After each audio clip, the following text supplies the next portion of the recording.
Ողջույն սիրելի հեռուստադիտողներ, հուլիսի 7-ի լրահոսն է ամփոփում օրակարգ լրատվական։ Բարի երեկո, հարգելի հեռուստադիտողներ։ Ահա թե ինչ ենք պատմելու այս թողարկմանը։ Արագորեն լուծել Ադրբեջանից բռնագաղթածների բնակարանային խնդիրը, նախագահ Սարգսյանի մոտ քննարկվել է նաև Պետգույքի 2017-20 թվականների մասնավորեցման ծրագիրը։ Բյուջե 2016-ը կատարված է, ազգային ժողովին անցած տարվա քրեական իրավիճակի ու բացահայտումների հաշվետվություն է ներկայացրել գլխավոր դատախազը։ Արցախի պաշտպանության բանակը նոր տեսանյութով ի ցույց է դնում ադրբեջանական կեղծիքը։ Բաքուն օտարերկրացի կցորդներ ու լրագրողներ էր տարել Ալխանլու, ցույց տալու թե իբր այնտեղ ռազմակայան չկա։ Սև ամպեր Մամեդիարովի գլխին, Ադրբեջանի գործող արտգործնախարարի ձախողումն է վկայում ու պաշտոնանկությունը կանխատեսում նախկին նախարարը։ Պուտին-Թրամփ ձեռքսեղմում նույնիսկ 2 անգամ հակագլոբալիստների ցույցերի պատճառով տապալվել է մեծ քսանյակի առաջնորդների կանանց մշակութային ծրագիրը։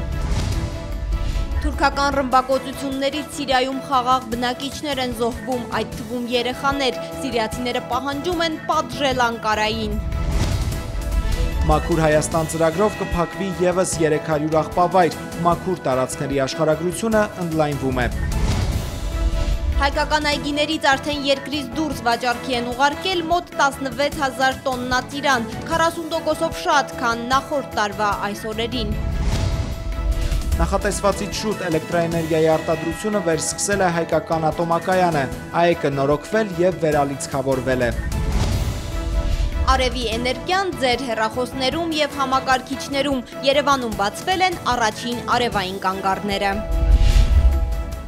Ադրբեջանից բռնագաղթած եւ հայկական անձնագիր ստացած փախստականները նվիրատվությամբ պետությունից կստանան իրենց հանրակացարանային սենյակները։ Տարածքները սեփականաշնորհելու հարցում կօգնի կառավարությանն առընթեր պետական գույքի վարչությունը։ Հանձնարարականը նախագահ Սարգսյանից այսօր ստացել է վարչության պետ Արման Սահակյանը։ Նախագահը նաև ասել է, որ 2017-2020 թվականներին մասնավորեցումը պետք է հետևողական առաջ տանել ու վերահսկողության տակ պահել լուծումներ գտնելով մասնավորեցման ծրագիր ներառված ընկերությունների խնդիրներին։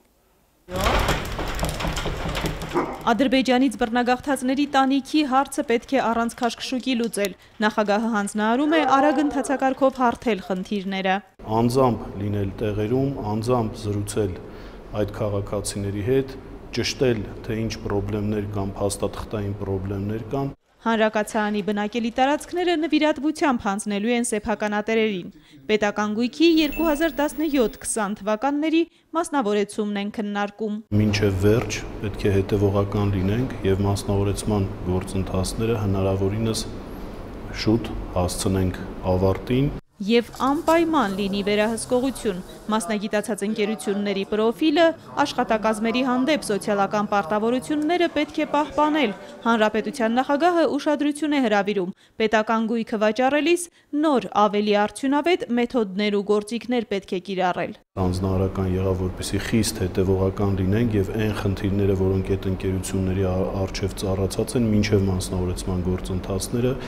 պիտի փորձենք լուծել։ Նոր ներդրումներ ներգրավել մասնավորեցվող ընկերություններ, վերազինել ու բարձրացնել աշխատանքի արդյունավետությունը, սա են ակնկալում պետգույքի կառավարման վարչությունից։ Սնանկացման եզրին հայտնված ընկերությունների պարտավորությունները հստակեցնել իրավական կարգավորումներով։ Արման Սահակյանը թվարկում է քայլերը, որոնցով բարելավելու են պետական բաժնեմասով ընկերությունների աշխատանքը։ Նախագահն ասում է, պետք է գործարար ծրագրերի մշակման հստակ որակական չափորոշիչներ ներդնել եւ կարեւորը այդ ամենը անել սահմանված ժամկետում։ Սա առանցքային է ոչ միայն պետական գույքը արդյունավետ կառավարելու, այլև ներդրումները խթանելով տնտեսությունը աշխուժացնելու համար։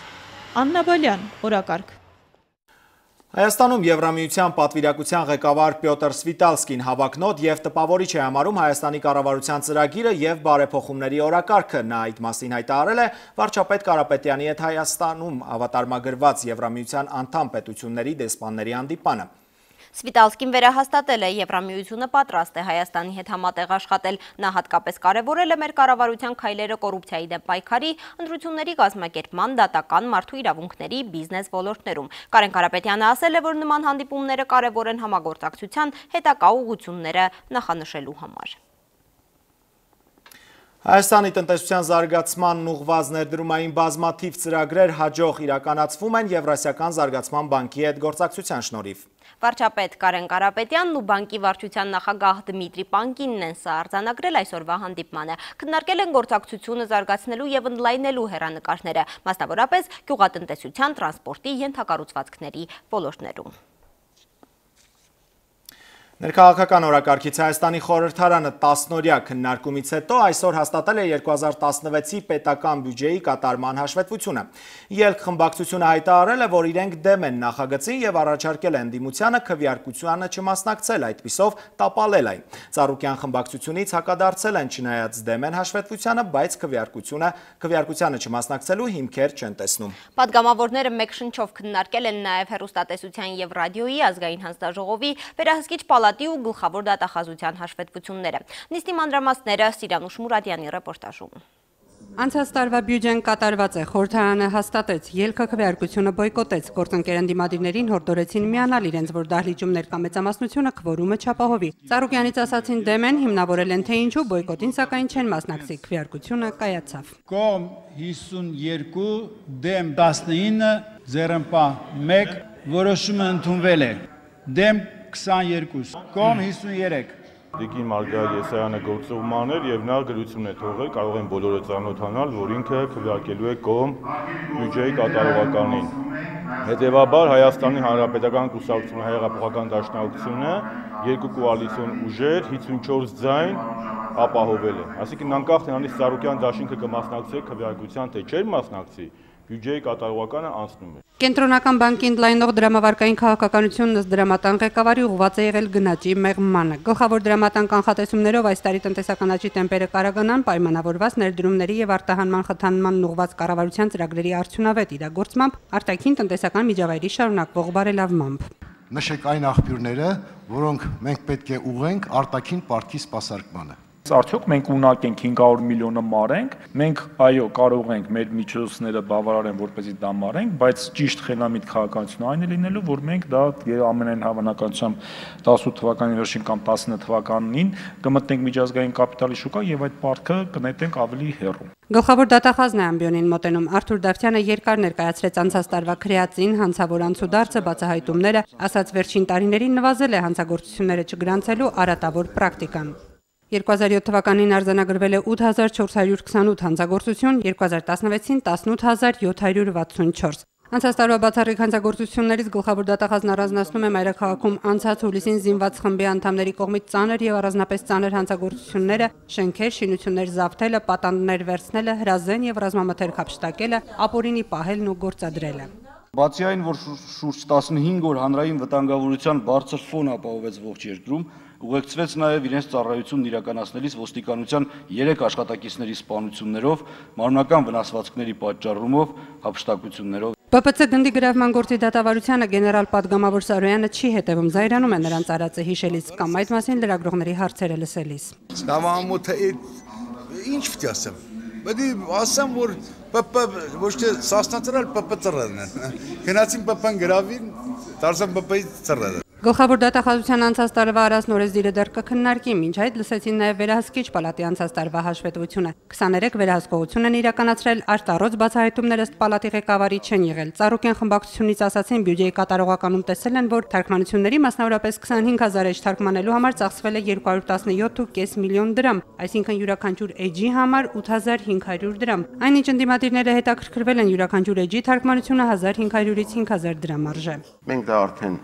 ֆիքսել ենք եւ տարվա ընթացքում գուցեև գտնենք, որ կարեւոր է դրա նկատմամբ վերահսկողական միջոցառումներ իրականացնենք։ Հնդկական սերիալները, էրոտիկ ցուցադրությունները հեռուստաեթերում օրենսդրի քննարկման սեղանին էին։ Խորհրդարանը եկել հեռուստատեսության եւ ռադիոյի ազգային հանձնաժողովի նախագահը անցած տարվա հաշվետվությունը ներկայացնելու եւ падգամավորները հարցերի տարափով ներկայացնում են իրենց սպասելիքը եթերից առաջարկներ անում որպես հեռուստադիտող եթերային քաղաքականության վերաբերյալ։ Հեռուստաընկերություններն ըստ Շարմազանովի ռեյտինգացավով են տարապում, դժգոհեց սերիալներից, ասած դրական բարի բան է ուզում տեսնել։ Ես չեմ ասում ինձ ցույց տվեք կամ Պողոսին կամ Պետրոսին, բայց այդ երևույթը պետք է ցույց տանք։ Մենք ի վերջո սերուն պետք է դա սիրակենք։ Խոսքը սրա մասին է։ Պարոն Մարուկյանին ցույց տվեք լուսավոր Հայաստանի ի վերջո։ Մեր հանձնաժողովի տիրույթում չի բովանդակային հեռուստածրագրերի խմբագրային քաղաքականությունը, բայց ամեն դեպքում որպես քաղաքացի, որպես ծնող, ես էլ եմ պարոն Շահմանյան ձեր հետ համաձայն, հույսով եմ, որ մեր գործընկերները, հեռուստաընկերությունը, ղեկավարները մեզ լսում են։ Հեռուստաեթերը պետք է նպաստի, որ դիտողի կրթական մակարդակը բարձրանա, ավելի լայն աշխարհայացք ունենա։ Նկատում է ելքխմբակցության ղեկավարը, ժպտալու կարողությունն էլ ըստ նրա կրթված լինելու մասին է խոսում։ Դա ուրիշ են կիսագողական կուլտուրայի բանն է, արձագանքն է, որ մեկին որ տենում ես, պետք է սենց անես, որ ինքը քեզ լուրջ վերաբերվի, հանկարծ չմտածես, թե դու բան ես, կներես արտահայտությունից ղզիկ ես, այդպիսի հաղորդում չանի։ Չգնա ինչ որ մեկին երկու սիրեկան եւ սիրուհի բռնի նստեցնի եթերում, ամուսնուն էլ կողք ասի, թե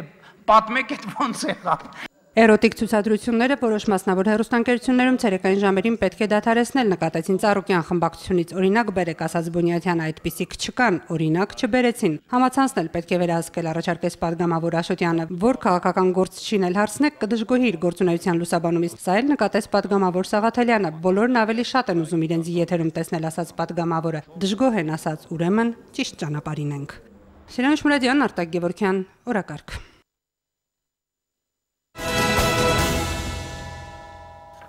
Արցախի պաշտպանության բանակը նոր տեսանյութ է հրապարակել կադրերում պարզորոշ երևում է ադրբեջանական սահմանամերձ Ալխանլու բնակավայրին մոտ տեղակայված հրանոթը։ Ադրբեջանը հուլիսի 6-ին այս գյուղ այց էր կազմակերպել ռազմական կցորդների և օտարերկրյա լրագրողների մասնակցությամբ, իբր հերքելու, թե գյուղացիների թիկունքում կրակակետեր կան։ Մինչ միջազգային կազմակերպությունները լարվածությունը թույլատնելու կոչեր են անում երկու կողմերին, Ստեփանակերտը հիշեցնում է, պաշտպանության բանակը երբեք քաղաքացիական բնակչությանը չի թիրախավորել, այդ հակառակորդն է իր գյուղերը օգտագործում որպես կենդանի վահան։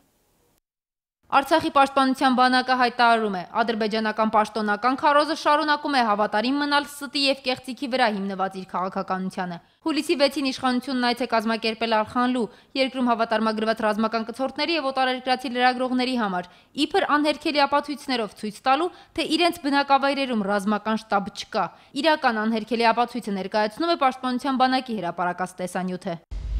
Կարևոր ենք համարում եւս մեկ անգամ նշել, որ Արցախի հանրապետության պաշտպանության բանակը երբեք քաղաքացիական բնակչության օբյեկտները չի թիրախավորել, բայց երբ հակառակորդը իր բնակչությունն օգտագործելով որպես կենդանի վահան խաղաղ բնակավայրերում տեղակայված կրակակետերից կրակ է վարում արցախյան դիրքապահների ուղղությամբ, ապա այդ կրակակետերը ինչպես միշտ այսուհետև եւս լռեցվելու են։ Միջազգային հանրությունը մտահոգ է շփման գծի դրությամբ։ Պետքարտուղարության խոսնակ Հիթեր Նոյերթը վերահաստատում է Մինսկի խմբի համանախագահների հետ աշխատելու պատրաստակամությունը։ Մեր քաղաքականությունը հստակ է մնում այդ տարածաշրջանում։ Այս հակամարտության միակ լուծումը բանակցությունների միջոցով կարգավորումն է, հիմնված միջազգային իրավունքի վրա, որը ներառում է ուժի չկիրառման, տարածքային ամբողջականության և ինքնորոշման սկզբունքների հավատարմությունը։ Եվրախորհրդարանն ու ԵԽԽՎ-ն էլ աջակցում են Մինսկի խմբին։ Հարցը ռազմական լուծում չունի, իրավիճակն անհանգստացնում է նաև ՄԱԿ-ին։ Բարի կամքի դրսևորման բանակցային սեղանի շուրջ շուտապույտ վերադարձն այս ձգձգված և վտանգավոր հակամարտության կարգավորման միակ ճանապարհն է։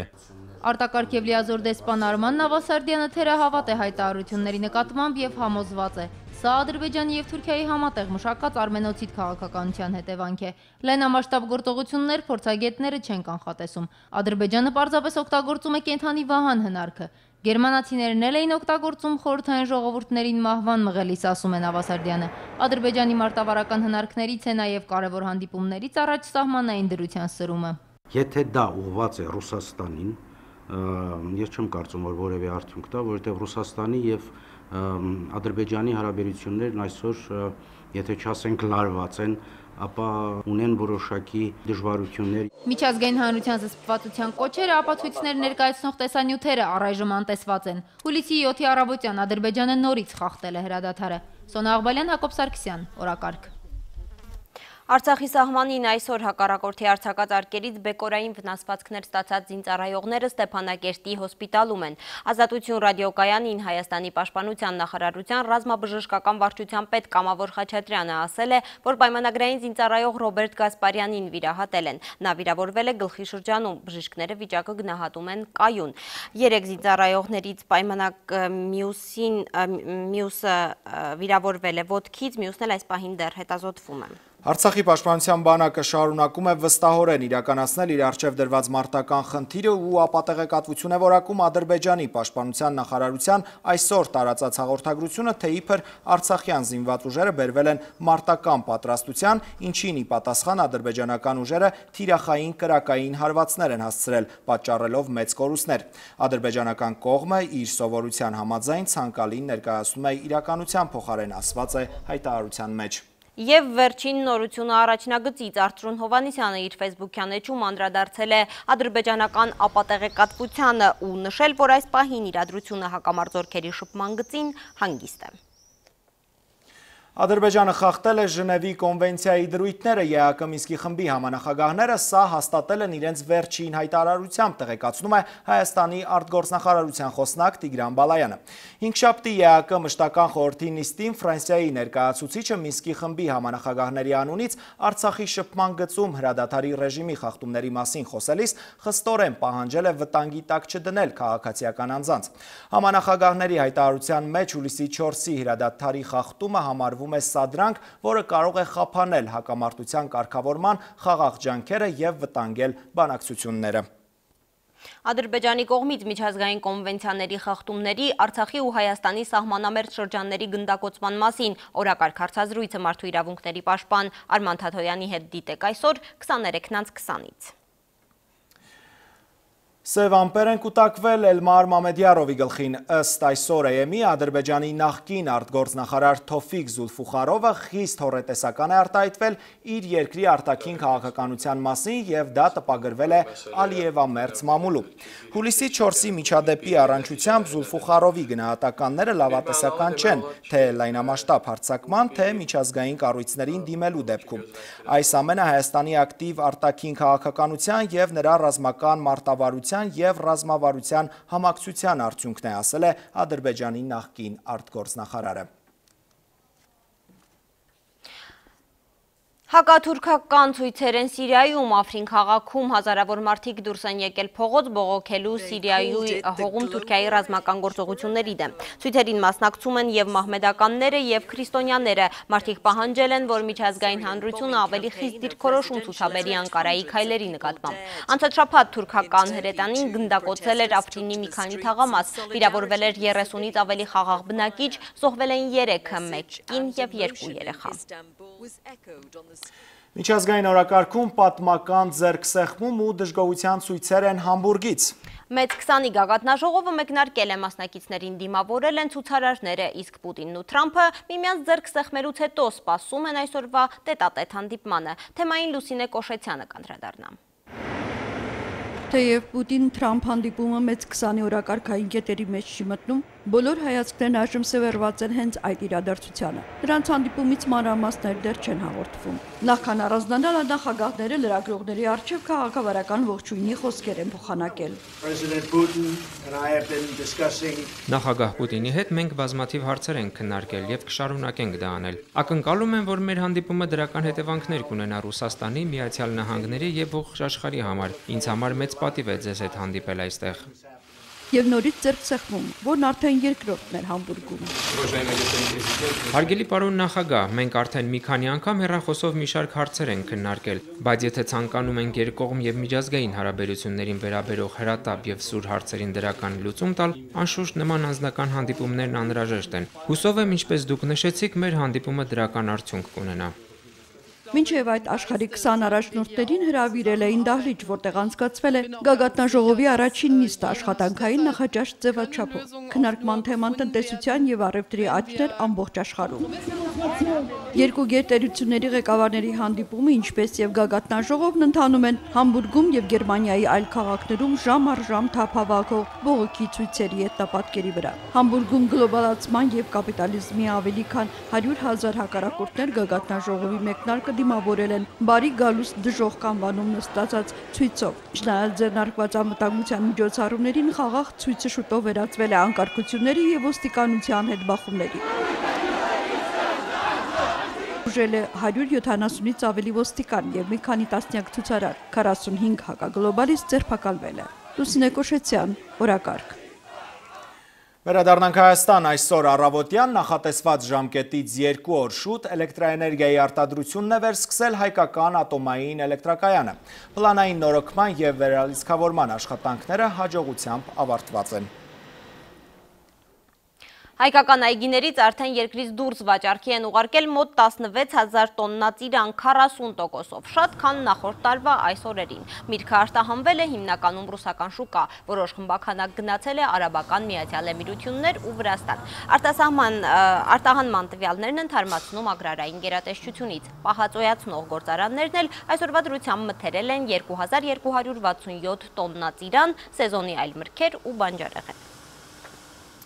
Կառավարությունում ստեղծված աշխատանքային խումբը հաշվում է հինգշաբթի Արագածոտնի մի քանի գյուղերում կարկտահարված բերքի վնասի չափը, ասել է այգետերերի հետ այսօր հանդիպման գնացած գյուղատնտեսության փոխնախարարը։ Վարկով այգի գցած գյուղացիները ցանկանում են, որ բանկը երկարացնի վարկի մարման ժամկետը և սպասում են պետության փոխհատուցմանը։ Աստված խռովել է մեզանից կարկուտը սրբեց, ամբողջ բերքը թևաթափ են եղել Թալինի գյուղերում։ Նախորեի կարկուտը Զարինդա, Արագածավան, Մաստարա, Սուսեր, 17 բնակավայրի արտերում հասկ այգիներում պտուղ չի թողել։ Ծառերը, որ եկող տարի բերք տան, լավ է։ Տեսնում եք, սա, Էսիկ վդի չորան արդեն, եթե կեղևը բացնեն։ Գյուղացիները ճար ունենան, բարձրաձայն լաց կլինեն, կոքնենք, կչարչարվեք, բայց աշնանագոնե մի բան կքաղեք, պոմիդորի ջաղջաղված դաշտում գլխի կոր կանգնած հողագործին հույս է տալիս փոխնախարար Հարությունյանը, անընդհատ կրկնում, մի վախեցիր։ Տեղական կարգտարության վնասը, ասում եմ, 100% է։ Եվ այգիներում, և ծորենի, և կառուցանքատարածությունում, և բանջարբոստանամշակաբույսերի դաշտերում։ Սեզոնի սկզբից արդեն 50 գյուղ է տուժել, հինգշաբթի կարկուտը խփել է Շիրակում, Ձիթանքով, Քարաբերդ, Լանջիկ, Սառնախպյուր, Բագրավան, նաև Վայոց ձորի մի շարք համայնքների։ Բոլորի պես Արագածոտնի Արագածավանում էլ են առաջինը վարկերի հետաձգման հարց բարձրացնում։ Խոստացել են օգնեն, մենք դիմել ենք նաև ԱԿՊԱ բանկի մասնաճյուղին, որ խոստացել են նույնպես աջակցել մեր ժողովրդին։ ԱԿԲ-ն տեղ-տեղ արդեն սկսել է կարգտահարված վարկառուների հետ աշխատանքը, պնդում է Աշոտ Հարությունյանը։ Գնում են վարկերի մարման ժամկետի երկարաձգում։ Զուգահեռ ուսումնասիրում են ոռոգման ջրի գումարի հողի հարկի զիջման տարբերակը։ Մոտեցումը նույնն է լինելու բոլորի համար, տուժածներին պետությունը հնարավոր է օգնի նաև ընտանիքի ուսանողի բուհական վարձավճարը մարելով։ Գյուղամիջերում հավաքված հուսահատ մարդկանց խոստանում են Երևանից գնացած պատվիրակները։ Մարզպետարանի թիմերին ուղղություն տալիս, վնասները հատ-հատ հաշվառեք, թղթերն ուղարկեք։ Անուն ազգանունով, վնասված տարածքը, կորստի չափը, ոռոգման ջրի պարտքը, հողի հարկի պարտքը, որ բանկից վարկ ունի վերցրած։ Ամառ է, այգում պիտի լինեին, չաշխատելով ոնց ապրեն, շվարել են։ Հերմինե Բաղդասարյան, օրակարգ։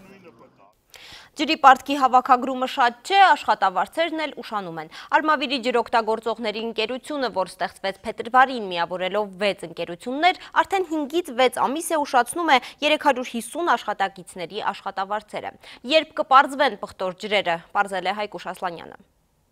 Արմավիր ջոյում ամիսներ շարունակ աշխատավարձ չեն ստացել, աշխատակիցների ասելով հիմնական կազմին պարտք են 6 ամսվա համար, իսկ մի քանիսին վճարել են ընդամենը 1-2 ամիս։ Մի անգամ աշխատավարձ տվել են ապրիլի 7-ին նվիրել են, էդ էլ որ մեր աշխատավարձը մի ամսվա, որից հետո նորից 2 ամսվա աշխատավարձ են տվել աղջիկներին։ Ընկերության ղեկավարը 6 ամիսը չափազանցված է համարում, առավելագույնը 5 ամիս ասում է, եւ հետո բոլորին չէ որ պարտք են։ Բաժանել առաջին հերթին, պոմպավարներին առաջին հերթին, օպերատորներին ենք բաժանել նստող աշխատողներին, ջրբաշխներին ենք աշխատավարձ բաժանել։ Խնդիրները սկսվեցին փետրվարից, երբ 6 ընկերություններ միավորվեցին մեկ Արմավիր ջոյի մեջ։ Այդ օրից սկսած 350 աշխատակիցներ փորձում են ճշտել իրենց կարգավիճակն ու աշխատավարձի չափը։ Ոչ պայմանագիր են տալի, որ գոնե այս աշխատավարձները չենք ստանում, կարողանանք դատարան մտնենք։ Ոչ աշխատավարձի չափ են ասում, ոչ էլ աշխատավարձ են տվել։ Պայմանագրերը կան, հակադարձում է Արմավիր ջոյի տնօրենը, իսկ աշխատավարձերի ուշացումը պայմանավորում է ջրի վարձի վատ հավաքագրմամբ։ Ես ասել եմ, պետք է մենք լավ աշխատենք, հավաքագրումները լավ անենք, որ մեր ժամանակին էլ աշխատավարձ ստանանք։ Ղեկավարության պարզաբանումն աշխատակիցներին զարմացրեց, մինչև ջոյերի միավորումը նման հարց չի եղել։ Հիմա էլ չկա, ասում է տեղամասի պետը եւ խոստանում մինչև հուլիսի վերջ պարտքերը մարել։ Հայկուշ Ասլանյան, Հարություն Սահակյան, օրակարգ։ Ապօրինի ծառայատման հերթական դեպքն է գրանցվել Դիլիջան ազգային պարկում հաղարծին տեղամասի Քյոլոզի ձոր հանդամասում հայտնաբերվել են 14 կաղնու և 3 բոխու կոճղեր, մոտ 2 խորանարդ մետր կաղնու փայտանյութ, 5 կաղնի էլ տապալված է եղել։ Պարկի հաղարծին տեղամասի տեսուչ Մարինե Պետրոսյանը հայտնել է, որ հունիսի 5-ի երեկոյան նկատել է 2 անձանց, որոնք բենզասղոցով փայտանյութ են մանրեցրել։ Հայտնաբերված փայտանյութն ի պահ է հանձնվել պարկի հաղարծին տեղամասի անտառապահին։ Ոստիկանությունը հետաքննություն է սկսել դեպքի հանգամանքները բացահայտելու համար։ Հայաստանի քաղաքային համայնքներում էներգախնայողության 6-ամյա ծրագիր կիրականացվի Կլիմայի կանաչ հիմնադրամի $20 միլիոն դրամաշնորհով։ Մեր երկրում բնակիչների 30%-ը էներգետիկ աղքատ է, ընտանեկան բյուջեի 10%-ից ավելին ծախսվում է էներգակիրների վրա։ Ծրագիրը նախատեսում է հանրային և բնակելի շենքերի էներգաարդյունավետ արդիականացում, շենքերի ջերմամեկուսացման միջոցով հասնելով 50-ից 60% էներգախնայողության, նաև ջերմոցային գազերի արտանետումների նվազեցում։ Այս ծրագիրը աշխարհում 10-րդն է, Եվրասիական տարածաշրջանում առաջինը։ Այս ծրագրի արդյունքում մենք կունենանք հարյուրավոր հանրային և բազմաբնակարանային շենքերում էներգաարդյունավետության համակարգի ներդրում, մենք կունենանք առնվազն 50% էներգախնայողություն, մենք կունենանք ի վերջո ջերմոցային գազերի արտանետումների էական կրճատում։ Այս ծրագրով մենք պատասխանում ենք հարցին, թե ինչպես ընդլայնել էներգիայի արդյունավետության բարձրացման նախաձեռնությունները։ Ծրագիրը կնպաստի բնակչության բարեկեցությանն ու էներգետիկ աղքատության նվազմանը, նաև Հայաստանի էներգետիկ անկախությանը։ Օրակարգի թղթակիցը այսօր լիցքավորել է հեռախոսը Երևանում բացված առաջին արևային կանգառից։ Անվճար լիցքավորելու համար պետք է սեղմել ընդամենը 1 կոճակ։ Մայրաքաղաքում արևային էներգիա վերցնող կանգառների թիվը 2-ն է։ Կոճակները պետք է միացնել, լիցքավորման լարով միանալ, USB լարով միանալ լիցքավորման տեղում։ Ու հեռախոսը կսկսի լիցքավորվել դանդաղ, բայց դե օրը 24 սարքի համակարգչի, հեռախոսի կամ պլանշետի մարտկոցը 100% կլիցքավորվի կանգառում, հասցեն Մոսկովյան փողոց, Պատանի հանդիսատեսի թատրոնի դիմացի մայթ և Բաղրամյան պողոտա արգենտինյան դպրոցի կանգառ։ 12 ամսվա համար ներառյալ վահանակների արժեքը, վերանորոգման ծախսերը և վարձակալությունը մոտ 6000 եվրո արժեր։ Արևային վահանակներով կանգառը Եվրամիության նվերն է, Սվիտալսկին էլ հեռախոսը լիցքավորման դրեց։ Արևային վահանակներն այստեղ կմնան 1 տարի, այնուհետև մենք կփորձենք փոխանցել դպրոցներին ու մանկապարտեզներին, որոնք կօգտվեն սրանց հնարավորություններից։ Արևի էներգիան կանգառում ոչ միայն բարձր ջերմաստիճան, այլև էներգիա կտա ձեր թվային սարքերին։ Վոլոդիա Հովսեփյան, Հակոբ Սարգսյան, օրակարգ։ Այցելելով map.transproject.am կայքը կարող եք քարտեզագրված տեսնել, թե ինչպես է երկիրը մաքրվում աղբից։ Տարածքային կառավարման և զարգացման նախարարությունում այսօր քննարկել են Մաքուր Հայաստանի ընթացքը, որոշված է հաջորդ շաբաթօրյակի օրը, որի ժամանակ նախատեսում են էլի մի քանի 100 աղբավայր փակել։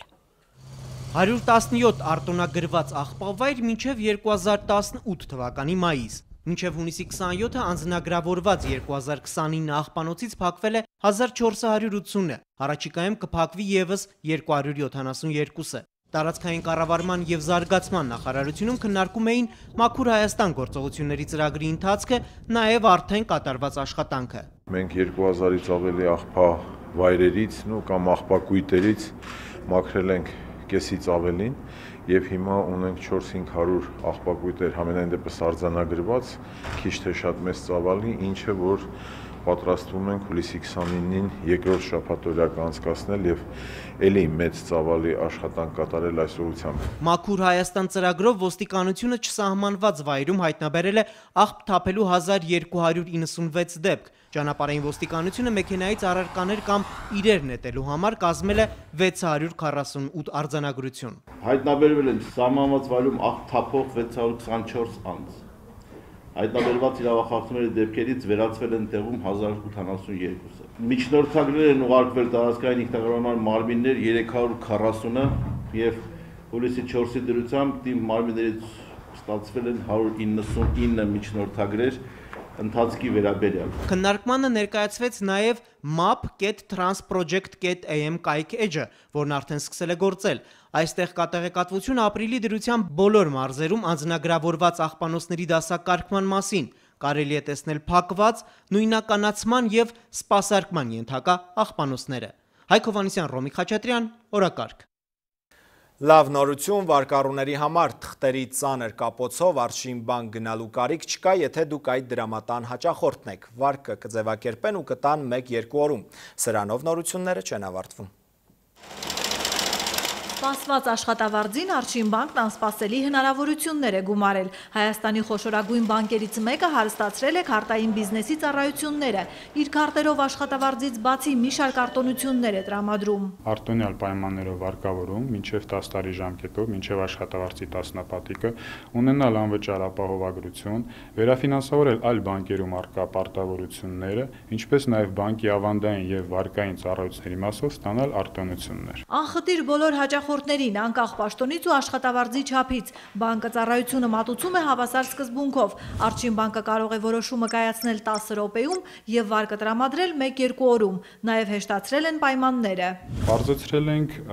բանկին ներկայացվող տեղեկանքների, անհրաժեշտ տեղեկանքների բլոկը և որոշ դեպքերում մենք հաճախորդներից նման տեղեկանքներ չենք ուզելու, քանի որ հնարավորություն ունենք առանց այդ թղթերի ստուգելու և ստանալու ամբողջ անհրաժեշտ տեղեկատվությունը։ Օրինակ շատ դեպքերում բանկը չի պահանջի տեղեկանքներ աշխատավայրից կամ աշխատավարձի չափի մասին։ Բանկային նոր պրոդուկտը հաճախորդները լավ են ընդունել։ Միայն առաջին եռամսյակում նախորդ տարվա հունվար-մարտի համեմատ կիսով չափ ավելացել է Արշին բանկի հետ գործակցող կազմակերպությունների թիվը։ Աշխատավարձային նախագծով վարկավորվածների քանակը 110%-ով, նաև 55%-ով ավելի շատ դեբետային քարտեր են վաճառվել։ Նույնիսկ հանգստի այս թեժ շրջանում դրամատունը նոր ակցիա է անում արձակուրդային Արշին բանկից։ Արմինե Ուդումյան, Վաչագան Պետրոսյան, օրակարգ։ Հայ-ֆրանսիական առողջ բիզնես կապեր, 1 տասնյակից ավելի դեղորայք ու բուրս սարքավորում արտադրողներ Երևանում մասնակցում են ոլորտի առաջին բիզնես ֆորումին։ Ինչով է մեր բիզնես դաշտը հետաքրքրում ֆրանսիացի դեղագործներին, Հասմիկ Արաքելյանն է պարզել։ Հայաստանի ուրոլոգ վիրաբույժները բարձր մակարդակի են, նրանց ուղղակի փորձի փոխանակում է պետք, ես այստեղ եմ հենց դրա համար։ Պիեր Մոնոն առաջին անգամ է մեր երկրում ու մասնակցում է ֆրանս-հայկական առողջապահության առաջին բիզնես համաժողովին։ Հայաստանի առողջապահության ոլորտը բիզնեսի տեսանկյունից շատ լավ հեռանկարներ ունի, իսկ մենք փորձում ենք նպաստել, որ Ֆրանսիայի մասնագիտական նոու-հաուն ու գիտելիքները ծառայեն նաև այստեղ։ Երևան են եկել դեղորայք ու բույս սարքավորումներ արտադրող 1 տասնյակից ավելի ընկերություններ։ Առողջապահության նախարարն ասում է, նրանցից շատերն արդեն ներկա են հայկական դեղագործության պատմության մեջ։ Այսօր մենք հնարավորություն ունենք բանակցելու ոչ միայն ձեռք բերելու մասին, այլև արտադրելու համատեղ հետազոտություն կատարելու մասին։ Հայկական բիզնես դաշտը հետաքրքրում է նաև 21,000 աշխատակցով 148 երկրում ներկա Սեղվիե ընկերությանը։ Այն հայտնի է հատկապես որպես սրտանոթային դեղեր արտադրող առաջատար կառույց։ Մենք հետաքրքրված ենք նաև հասկանալու եվրասիական տնտեսական գոտու հնարավորությունների մասին։ Իսկ դուք գիտեք, որ դա հսկայական ծավալ է եւ հսկայական հնարավորություններ։ Արդեն 11 տարի է Սեղվիեն առկա է մեր երկրի դեղատներում, բայց ընկերությունը չի ցանկանում բավարարվել դրանով։ Մտածում են, այստեղից կարող են դռներ բացվել նաև դեպի իրանական շուկա։ Հասմիկ Արաքելյան, Հովհաննես Քյոսեյան, օրակարգ։ 15 հայ ուսանողներ հնարավորություն կստանան սովորելու Իրանի բուհերում, ծախսերը կհոգա իրանական կողմը, սա ամրագրվել է գրավոր։ Մի հուշագիր էլ կնքել են Պետական կառավարման ակադեմիան ու Շանհայի միջազգային հետազոտությունների ինստիտուտը, ասում են, նպաստելու է ավելի գործնական ու օգտակարության բարձր գործակցով ակադեմիական կրթությանը։ Հուշագրերը պատրաստ են, մնում է գրիչները ստուգել։ Հայաստանի և Իրանի միջև կրթական նոր կամրջի ճարտարապետ նախարարները վավերացրին գիտության, հետազոտությունների և տեխնոլոգիաների ոլորտներում համագործակցության մասին հուշագիրը։ Գործակցության ուղղությունները, կրթօջախները կընտրի հայկական կողմը։ Օրինակ ճարտարագիտական համալսարանը կսկսի համագործակցել Իրանի համապատասխան ուղղվածությամբ համալսարանների գիտական կենտրոնների հետ։ Նախարարությունները կստեղծեն աշխատանքային խումբ, որն էլ կհամակարգի գիտական ու հետազոտական կենտրոնների, բուհերի միջև համագործակցությունը։ Մենք ոչ միայն իրականացնում ենք դասախոսների եւ ուսանողների փոխանակում, այլև փորձի փոխանակում։ Կողմերը կհամակարգեն համատեղ նախագծերի ֆինանսավորումը ֆիզիկայի, բնագիտության, կենսա եւ նանոտեխնոլոգիաների եւ այլ ոլորտներում։ 15 հայ ուսանողի համար Իրանն արդեն տրամադրել է կրթաթոշակ իր բուհերում սովորելու, նաեւ 5 աշխատատեղ հայ դասախոսների համար։ Շատ լավ կլինի, որ պարսկագիտության ամբիոնի ուսանողները իրենց պրակտիկաները անցնեն Իրանում կամ իրենց մի տարվա կուրսը կատարելագործեն Իրանում։ Այս ուշագրով էլ վավերացվեց Պետական կառավարման ակադեմիայի ու Շանհայի միջազգային հետազոտությունների ինստիտուտի համագործակցությունը։ Ենթադրում է համատեղ գիտական հետազոտությունների, ուսանողների եւ դասախոսների փոխանակման ծրագրերի փոխադարձ այցելություններ համատեղ գիտաժողովների կազմակերպում։ Գործնական արդյունքները չեն ուշանա։ 3 երկրի կրթական ոլորտներն էլ հաստատ շահելու են։ Կողմերը դրանում վստահ են։ Արեֆատ Ստեփանյան, Աննա Զալինյան, Վաչագան Պետրոսյան եւ Արմեն Անդրեասյան, օրակարգ։ Մշակութային օրակարգում Ոսկե Ծիրանն է եւ ուղեկցող ջազային համերգները։ Բացի Սիրահարների այգուց ու Կարապի լճից, Ոսկե Ծիրանի բացօթյա ցուցադրությունները կանցկացվեն նաեւ Կասկադում, Նորնորքում, Ազատության հրապարակում։ Փառատոնը կբացվի Բեքնազարյանի Խասփուշով եւ կեզրափակվի հայտնի դոկումենտալիստի հայոց ցեղասպանությանը նվիրված ֆիլմով։ 7 օր շարունակ ամեն երեկո քաղաքը ջազ կլսի։ Գալիս է նաեւ լավագույն դոկումենտալիզմ մեկը Բերլինգերը, որը բերում է մի ֆիլմ, որը մեզ շատ հետաքրքիր է։ Մենք բերել ենք հայոց ցեղասպանության մասին մի ֆիլմ, որը որպես դոկումենտալ կինո շատ արժեքավոր է, եւ նա կստանա նաեւ վարպետ մրցանակը։ Հայերենը Հայաստանից դուրս տարածելու ու լեզվի մշակույթը պահելու համար Սփյուռքի նախարարությունը այսօր մրցանակներ է անձնել մի խումբ գործիչների։ Մայրենի պաշտպան, լավագույն հայկական կրթօջախ, սիրում եմ քեզ իմ հայրենիք անվանակարգերում հաղթողները պատվոգրեր ու մրցանակներ են ստացել Հրանուշ Հակոբյանից։ Մրցույթին մասնակցել է 1000-ից ավելի մասնակից։ Գլխավոր նպատակն է համայնքներին աշխուժացնել, համայնքներին ոգևորել, համայնքներին դեպի հայրենիք ձգել։ Հայերեն լեզվի, հայ վարժարանի եւ մայրենի երդասարտության եւ բադանեկության մոտ ուղղությամբ գադարելի աշխատանքին համար գադարած ինչ որ ուրեմն ուշադրության, գազագերբության նախաձեռնություններուն առիթիվ է, որ այս բարգեւին արժանացանք։ Եվ եղանակի մասին այս գիշեր էլ կարող ենք հանգիստ քննել կեսօրյան ձրևը կոտրեց Երևանի շոգը։ Օդերութաբանները շարունակում են կանխատեսել զովորեր, մարզերում ու մայրաքաղաքում կարճատև անձրևները դեռ կշարունակվեն։ Ջերմաստիճանը հուլիսի 9-ից 10-ը կբարձրանա 2-ից 4 աստիճանով։ Այսքանն էր հուլիսի 7-ի օրակարգում, մենք ձեզ հրաժեշտ ենք տալիս։ Շնորհակալություն ուշադրության համար, ցտեսություն։